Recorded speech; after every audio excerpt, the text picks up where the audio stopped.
For a while, an entire region of the ancient world seems to just go quiet. No tools, no fires, no people. Something happened, and it wasn't small. Archaeologists studying parts of Ice Age Europe noticed something strange in the record. For a stretch of time, the evidence of human activity in certain regions simply stops. No stone tools left behind, no hearths, no signs of camps or settlements. Then, thousands of years later, the evidence starts again, as if people had returned to a place they'd abandoned. At first, this looked like a gap in the archaeological record, the kind of thing that happens when evidence simply hasn't been found yet. But as more sites were excavated, the pattern held. Certain regions really did seem to empty out, and the timing lined up with something happening far beyond human control. The culprit wasn't a single winter. It was something worse. A recurring pattern of brutal cold snaps that struck again and again over thousands of years,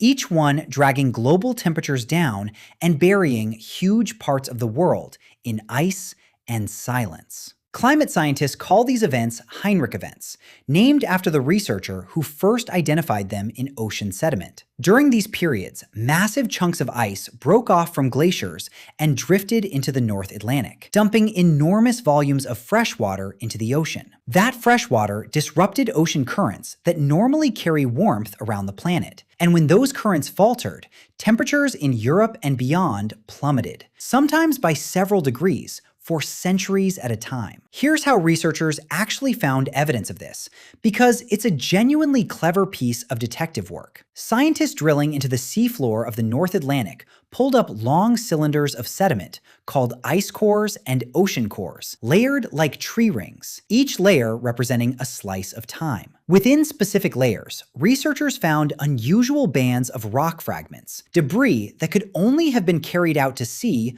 trapped inside icebergs, then dropped onto the ocean floor as those icebergs melted. The presence of these debris layers, repeated at intervals across thousands of years, is what allowed scientists to identify these events at all, essentially reading a physical record of catastrophic ice collapse frozen into the ocean floor itself. Picture what that actually meant on the ground. Growing seasons shortened or disappeared entirely. Animal populations that early humans depended on for food either died off or migrated far beyond reach. Rivers and lakes that had been reliable water sources froze solid for months longer than usual. For a species already living close to the edge, this wasn't a hard winter. It was a slow, grinding, decade after decade collapse of the entire environment they'd built their lives around. Some regions became almost uninhabitable. Not overnight, but gradually, as one bad season stretched into several. And several stretched into what may have felt,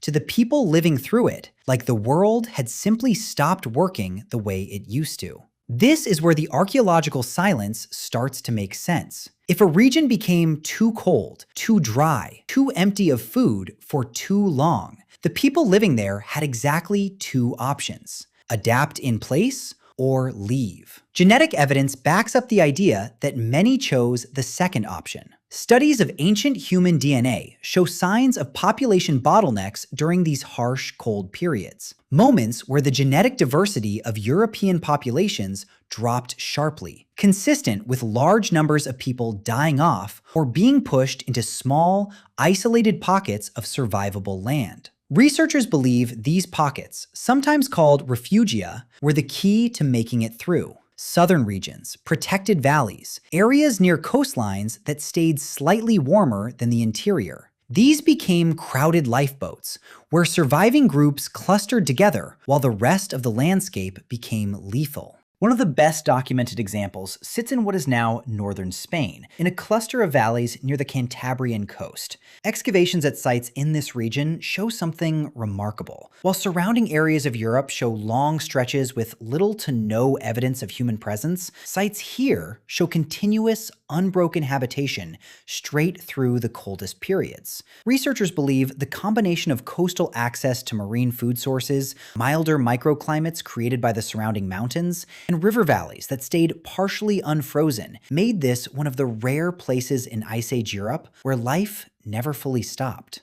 Life inside a refugium wasn't comfortable. It was crowded, resource scarce, and almost certainly tense. Multiple groups competing for a shrinking pool of food and shelter in a much smaller, usable area than they were used to. But it was survivable, and that's the part that mattered. Here's a detail that makes this even more remarkable. Some of these cold period refugia weren't accidental. Excavations show evidence that surviving groups adapted their entire way of life to endure conditions most of their ancestors had never faced.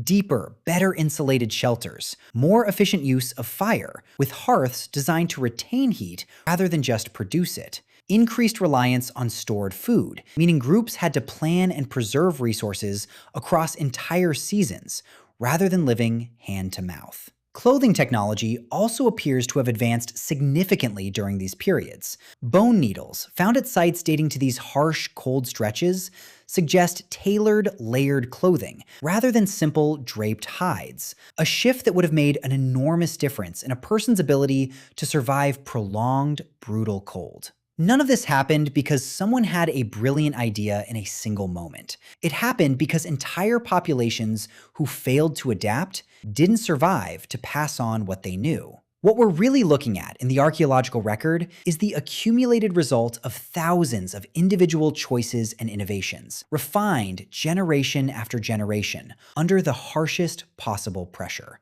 And the pressure was severe enough that it may have done more than just displace people. Some researchers believe repeated Heinrich events may have contributed to the disappearance of other human populations entirely. Groups who either couldn't reach a refugium in time, or whose refugium wasn't enough to sustain them through repeated waves of collapse. The humans who did survive weren't necessarily the strongest or the smartest. They were often simply the ones who happened to be close enough to a survivable pocket of land when the world around them started shutting down. When temperatures eventually recovered, and the ice retreated, and rivers thawed, and animal populations rebounded, the people who had weathered the cold inside these refugia began moving back out into the landscapes their ancestors had abandoned. The archaeological silence ends, tools and hearths reappear, and the record picks back up, as if nothing had happened. But something had happened. An entire population had been pushed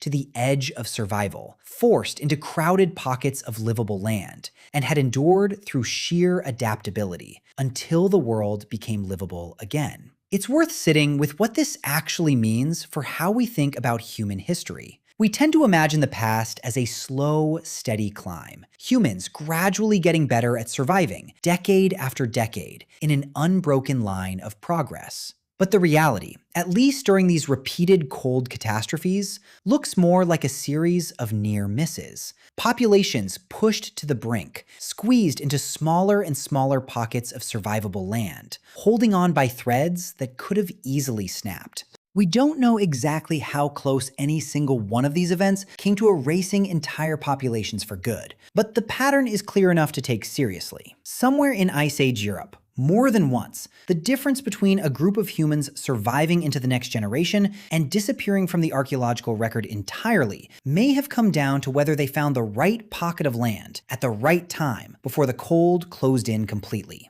We call it an ice age because that's the simplest word we have for it. But for the people who actually lived through it, it wasn't an era. It was every single winter, one after another, that they somehow had to survive.